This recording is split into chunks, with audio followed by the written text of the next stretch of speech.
오늘은 영혼을 맑게 하는 믿음이라는 제목의 말씀 우리가 함께 나누겠습니다. 오늘 우리가 읽은 이 베드로서는요, 베드로가 초대교회 성도들에게 쓴 편지입니다. 베드로는 당시 극심한 박해로 인하여 믿음에서 떠나는 일이 없도록 초대교회 성도들에게 격려와 당부의 말씀을 전하려고 하였던 것입니다. 특히 우리가 읽은 1장 말씀에서는요, 하나님의 은혜로 예수 그리스도 안에서 성도들이 누리는 구원의 은혜를 이야기하고 구원받은 성도들에게 보장된 영원한 천국에 대한 소망을 굳게 붙잡고 고난 중에도 참고 인내하며 믿음을 지켜나갈 것을 말씀합니다. 베드로전서 1장 3절 4절 말씀에 우리 주 예수 그리스도의 아버지 하나님을 찬송하리로다. 그의 많으신 긍휼대로 예수 그리스도를 죽은 자 가운데서 부활하게 하심으로 말미암아 우리를 거듭나게 하사 산 소망이 있게 하시며 썩지 않고 더럽지 않고 쇠하지 아니하는 유업을 있게 하시나니 곧 너희를 위하여 하늘에 간직하신 것이라. 이렇게 말씀합니다. 우리를 사랑하시는 하나님께서 긍휼을 베푸셔서 죄인된 우리를 위해서 예수 그리스도를 내어주셨다는 거예요. 그리고 예수 그리스도를 죽은 자 가운데서 살리셔서 우리를 거듭난 하나님의 자녀 삼아주시고 영생의 소망을 품게 하셨다는 것입니다. 이것은 우리의 어떤 조건 때문이 아니라 전적인 하나님의 은혜인 것입니다. 구원의 길을 되시는 예수 그리스도를 보내주시고 누구든지 그 이름을 믿는 자는 하나님 나라 백성이 되게 해주신다는 것이에요. 이는 우리의 신분이 바뀌었음을 의미합니다. 이제는 더 이상 세상에 속한 자가 아니라 하늘에 속한 자, 즉 하나님 나라의 시민권을 가진 자들이라는 거예요. 따라서 이제는 이전의 모습으로 살아가는 것이 아니라 하나님 나라 백성답게 살아가야 하는 것입니다. 우리가 미국에 이민을 가서 영주권을 얻었다고 합시다. 미국에 가지 않아도 영주권을 신청해서 그것을 얻게 되었다고 하면 우리는 한국 시민이라서 한국의 법을 따르는 것이 아니라 영주권을 얻는 그 순간부터 우리는 미국 시민이 되어지는 거예요. 원래는 한국 사람이지만 미국 영주권을 얻는 순간부터는 미국 사람으로 살아가야 하기 때문에 미국의 법을 적용받고 미국의 보호를 받으면서 살아가고 한국의 법을 따르지 않아도 되는 거예요. 비록 몸이 한국에 머물러 있다고 할지라도 우리는 미국의 법대로 살아가야 돼요. 왜냐하면 미국의 시민권을 가진 미국 사람이 되었기 때문입니다. 이와 마찬가지로요, 우리 믿는 자들은 인생은 이 세상에서 살아가지만 예수 그리스도로 인하여 천국 영주권을 부여받게 된 것입니다. 이제는 이 세상에 살아가지만 하나님 나라의 법을 적용받게 되어진 거예요. 비록 이 땅의 삶을 살아가지만 우리는 나그네처럼 잠시 이 땅에 머물렀다가 우리의 본국인 천국으로 돌아가게 될 자들인 것입니다. 이 같은 사실을 믿는 사람은 돌아가서 그때를 살 것을 기다리면서 그것을 기대하며 살게 되는 것입니다. 따라서 베드로는 1장 13절 말씀에서 그러므로 너희 마음의 허리를 동이고 근신하여 예수 그리스도께서 나타나실 때에 너희에게 가져다 주실 은혜를 온전히 바랄지어다.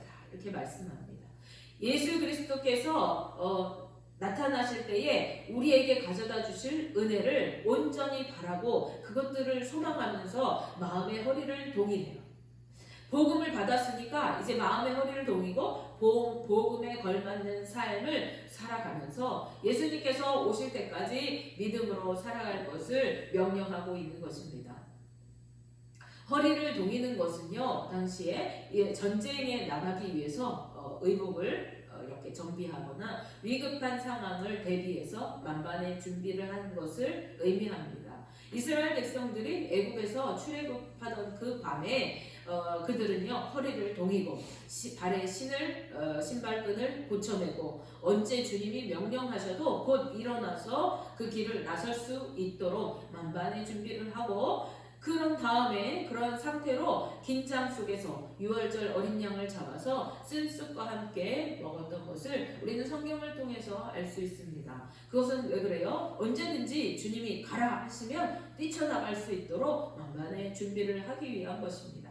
우리는 마음의 허리를 동이고 믿음으로 굳게 서서 언제 주님이 다시 오셔도 맞이할 수 있는 만반의 준비를 갖추고 긴장 속에서 살아가라고 말씀하는 것입니다.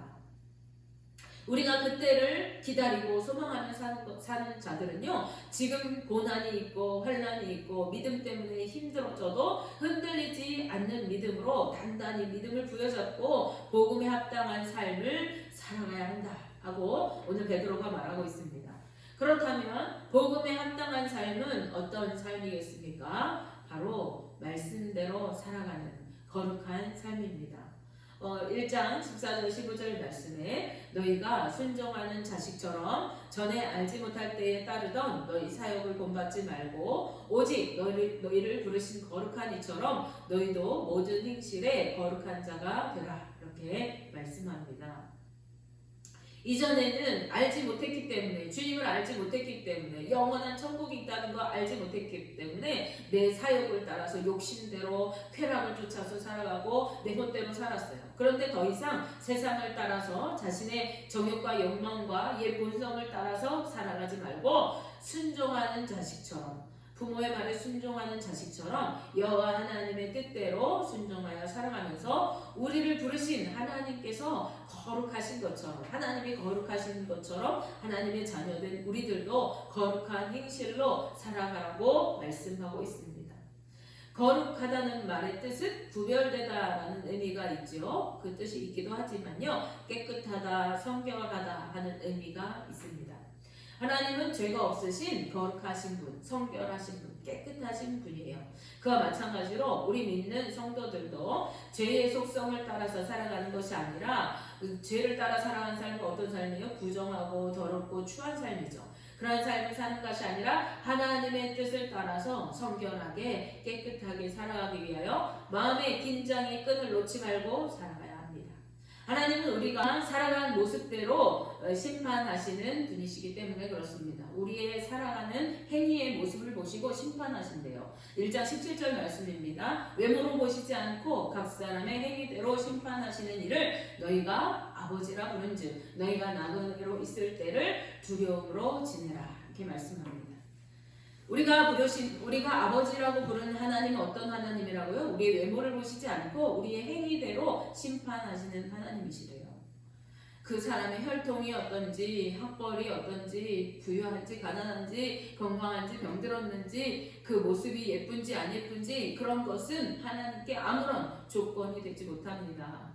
필요가 없다는 것입니다. 오직 하나님께서는요, 우리에게 거룩한 행실로 살았는지, 자신의 정욕과 세상의 뜻을 따라서 살았는지, 아니면 말씀대로 하나님의 뜻대로 살았는지 하는 것을 보시고 그 사람을 심판하신다는 거예요. 이것은 거룩한 삶을 살아야, 우리가 선하게 살아야, 옳게 살아야 구원을 얻는다, 이러한 얘기가 아닙니다. 하나님의 자녀된 자로서, 하나님 나라의 백성으로서 그에 걸맞게 살아가야 하는 것입니다. 미국 영주권자가 되면은 더 이상 한국의 법이 아니라 미국의 법대로 살아가야 하는 것처럼 이제 우리는 하나님 나라 백성이 되었기 때문에 더 이상 세상의 법, 마귀의 법을 따라 살아가는 것이 아니라, 죄의 법을 따르는 것이 아니라, 율법을 따라 사는 것이 아니라 하나님의 법을 따라 살아가야 한다는 것이죠. 왜냐하면 나라마다 법의 기준이 다르기 때문에 한국에서는 아무 문제가 되지 않던 행동이 미국의 법으로 할 때는 위법이 되는 경우가 있어요. 이전엔 그것이 아무 문제가 아니었을지 몰라도 미국 법에 따라서 위배된다면 그는 범법자가 되어서 처벌을 받을 수밖에 없는 것이죠. 이와 마찬가지로 우리가 세상에 속해서 살아갈 때는 그것이, 그렇게 살아가는 행동이 아무런 문제가 안 됐던 것들이 하나님의 법에는 맞지 않게 되어지고 위법하는 것이 되고 하나님 앞에 죄 짓는 것이 될 수가 있습니다. 세상 사람들은요, 우리가 속으로 음란한 생각을 하고 형제를 미워하고 시기하고 질투한다고 해서 그것을 죄라고 여기고 그것을 정죄하고 처벌을 내리지 않아요. 문제가 되지 않습니다. 그러나 하나님 보시기에는 그것이 죄악된 삶이고 성도로서 합당하지 않은 삶인 것이죠. 하나님께서는요, 우리의 중심을 꿰뚫어 보시는 분이시기 때문에 우리의 모든 삶의 모습, 그 동기, 그 원인을 일일이 보시고 그것들을 심판하시는 거예요. 따라서 거룩한 행실은 겉으로 보여지는 인위적인 모습을 말하는 것이 아니라 신실한 마음에서부터 기인한 당연한 자연스러운 것을 의미하는 거예요. 그러므로 우리는 마음의 허리를 동이고 두려운 마음으로 하나님을 경외하며 말씀대로 순종하여 살아가야 하겠습니다. 순종의 삶을 살아가는 것은요, 우리에게 유익을 주는 삶이에요. 그것은 첫째로 우리의 믿음을 확증하는 증거가 되어집니다. 우리가 하나님 말씀에 순종해야 하는 이유가 뭐라고 그랬습니까? 이제는 예수 그리스도를 믿고 하나님 나라 백성이 되었기 때문이라는 것이죠. 우리가 하나님의 나라의 백성이 되었다는 증거를 뭘로 나타낼 수 있어요? 하나님의 법을 따라 살아가는 것입니다. 우리가 하나님의 백성이 된 것을 믿고 영원한 천국을 소망하며 살아가자라고 한다면 우리는 하나님의 뜻대로 살아갈 수밖에 없는 것입니다. 미국의 영주권을 받은 자가 미국의 법을 따라 살아갈 수밖에 없는 것처럼 말입니다. 예수님께서는요, 열매로 그들을 안다고 말씀하셨어요. 우리가 삶의 어떤 열매들을 맺어가는가를 통해서 우리가 어떤 사람인지, 즉 세상에 속하여 세상의 법을 따르는 사람인지 하나님께 속하여 하나님의 법을 따르는 사람인지를 분별할 수가 있다는 것입니다. 사람들은 자신이 믿고 확신한 대로 행동하며 살아가게 되어 있기 때문에 우리의 행동을 나타내는 그 모습의 양태를 볼 때 이 사람이 어떠한 삶을 추구하면서 어떤 것을 믿고 있는가 하는 것을 우리가 볼 수 있는 것이죠. 베드로전서 1장 21절 말씀에 너희는 그를 죽은 자 가운데서 살리시고 영광을 주신 하나님을 그리스도로 말미암아 믿는 자니 너희 믿음과 소망이 하나님께 있게 하셨느니라 이렇게 말씀합니다. 우리 믿는 자들은 무엇을 믿는다는 거예요? 예수 그리스도를 죽은 자 가운데서 살리신 하나님을 믿는 거예요. 그 믿음과 소망을 어디에 둔다는 거예요? 하나님께 둔다는 것입니다. 예수 그리스도를 믿는 자는 그를 살리신 하나님을 믿고 그분께 믿음과 소망을 두고 살아가기 때문에 하나님을 믿고 그분께 소망을 두고 살아가는 자라면 당연히 하나님의 말씀을 따라서 살아갈 수밖에 없고 그분께 더 가까이 나아가기를 소망하게 되고 하나님의 성품을 닮아가기를 힘쓰게 되는 것입니다. 왜 그렇습니까? 예수 그리스도를 살리신 그 하나님이 우리의 행위대로 우리를 심판하시고 우리를 구원하시는 그 하나님이시고 우리를 살리실 그 하나님이심을 믿는다면 그 하나님이 예수 그리스도를 믿는 우리에게 영생의 소망과 천국의 영광을 약속해 주셨다고 한다면 우리가 그것을 얻기 위해서는 하나님의 말씀대로 살아가야 하는 것이죠. 순종은 믿음으로부터 시작되어집니다. 그러므로 순종하여 말씀대로 살아가는 삶은 우리가 믿음에 온전히 거하여 살아가는 하나님의 사람이다라는 증거가 되는 거예요. 반대로 우리가 말씀대로 순종하지 않고 살아간다면 우리는 입술로는 예수 그리스도를 나의 구주로 믿는다고 말하면서 하나님을 내 아버지라고 말하면서도 온전히 믿지 못하고 하늘에 소망을 두지 않는 자라고 할 수가 있겠습니다. 둘째로 순종의 삶은요, 우리를 거룩하게 합니다. 말씀대로 살아가고 세상의 풍조를 따르지 않을 때 우리는 죄에 대하여 민감해지고 죄에서 점점 멀어지게 됩니다. 그리고 우리 영혼이 정결하고 거룩하게 되어지는 거예요. 베드로전서 1장 22절 말씀에 너희가 진리를 순종함으로 너희 영혼을 깨끗하게 하여 거짓이 없이 형제를 사랑하기에 이르렀으니 마음으로 뜨겁게 서로 사랑하라 이렇게 말씀합니다. 진리를 순종함으로 영혼이 깨끗하게 되는 우리가 진리를 따라 행할 때 거룩한 하나님의 말씀이신 예수 그리스도를 따를 때 우리의 영혼이 깨끗함을 얻고 거룩한 삶을 살아갈 수가 있게 되는 것입니다. 예수 그리스도를 믿고 의지하는 사람은 그분의 말씀을 따라 살아가게 되고 날마다 그 영혼이 거룩하고 정결하게 지어져가는 성화의 삶을 살아가게 되는 것입니다. 여러분이 정결한 마음 갖기를 원하십니까? 여러분이 예수님 닮기를 원하십니까? 그렇다면 여러분 말씀대로 순종하십시오. 여러분이 말씀대로 순종하여 살아갈 때 주님이 여러분의 심령을 거룩하게 빚어 가실 것입니다. 세 번째로 순종의 삶은요, 우리로 사랑에 이르게 합니다. 형제를 거짓이 없는 진실한 마음으로 사랑하게 되는 것입니다. 주님의 말씀의 핵심은 무엇입니까? 우리가 서로 사랑하며 살되 주님께서 우리를 사랑하신 것 같이 뜨겁게 서로 사랑하는 것입니다. 예수님께서는요, 새 계명을 우리에게 주셨어요. 그것이 무엇입니까? 서로 사랑하라는 것입니다. 요한복음 13장 34절 35절 말씀에 새 계명을 너희에게 주노니 서로 사랑하라. 내가 너희를 사랑한 것 같이 너희도 서로 사랑하라. 너희가 서로 사랑하면 이로써 모든 사람이 너희가 내 제자인 줄 알리라. 이렇게 말씀합니다. 주님이 우리에게 주신 계명은, 새로운 계명은 주님께서 우리를 사랑하신 것 같이 아낌없는 사랑, 조건 없는 사랑으로 서로 사랑하고 주의 자녀됨을, 주의 제자임을, 거룩한 하나님 나라 백성임을 나타내라고 말씀하신 거예요.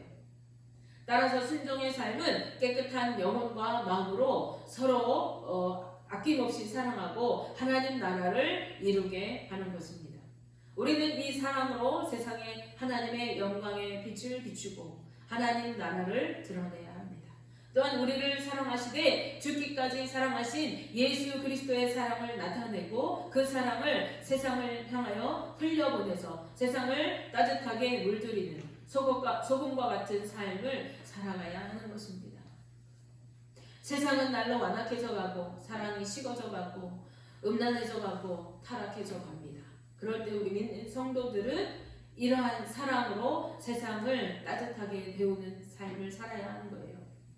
이러한 사랑으로 하나님의 사랑을 드러내고 하나님의 영광의 빛을 비추어야 합니다. 그리고 이 땅에 하나님의 나라를 세워가야 하는 것이죠. 원하기는 저와 우리 성도님들 모두가 말씀대로 순종하는 삶으로 우리의 믿음을 확증하고 내가 하나님 자녀임을 나타내면서 우리의 영혼을 깨끗하게 하고 거룩하게 가꾸어 사랑의 삶을 실천하고 하나님 나라를 세워가는 거룩한 하나님의 자녀들 다 되실 수 있기를 주님의 이름으로 축복하며 기도합니다. 기도하겠습니다.